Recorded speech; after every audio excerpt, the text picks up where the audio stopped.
Doon po, ibig sabihin, pwede nilang makita pa rin yung mismong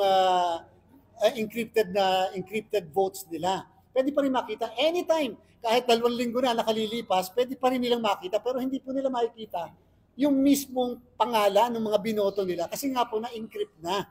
Once na nakas yung boto, encrypted na. Pero kahit kopyahin nila yung mismong encrypted na salita o script na tinatawag, ikumpara nila sa bawat araw na lilipas, pare-parehas po yun. Kasi ibig sabihin, yung boto niya na naandon, na preserve, hindi po nagagalaw. So, yung po ay protection talaga natin upang hindi naman po magamit sa pagpapabenta nga ng boto. Pero naandyan yon at kung gusto nila mag-verify later kapag po tayo natapos sa pagpaboto sa Mayo 12, piprint po yan ng mismo mga post at makikita po nila yung po mismo na mga balota na binoto po nila kung sila po yun.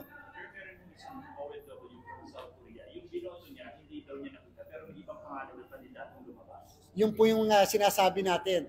Yung nakita po niya, yung po yung ballot face. Pag pumipili ka kasi, bigla kang papakitaan muna ng ballot face. Ito yung 12 na pinili mo. Actually, merong isang taga-media. Dapat kasi bawal pero sige na lang, hindi na natin para papayla. Merong isa kasi nagpadala ng botante sa kanya, pinakita yung ballot face. Ito, yung 12 pinili niya. At ito yung party list na pinili niya. Later on, papakita ko sa inyo para makita nyo. Sila naman, sa kanila naman galing. And therefore, ibig sabihin, pinicture ng botante yung kanyang balota bago niya i-cast. So, pag pinindot mo na kasi yung cast, mawawala na yon. Bigla na lang papalit doon ay yung sa QR code, mabe-verify mo ngayon.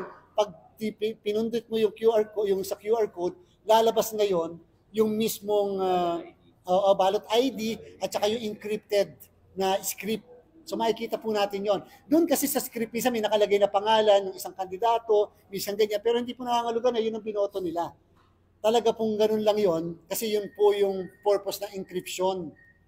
Di po ba? So hindi po yun nangangulugan na yun po yung binoto nila. Pero nando sa encrypted script, yung lahat po ng binoto nila. Later po, kapag ka na-translate na yon into human readable, makikita nila na yun pala talaga eksakto mga binoto. So yan po ay paraan to protect, security po yon, to protect yung mismo mga boto po natin.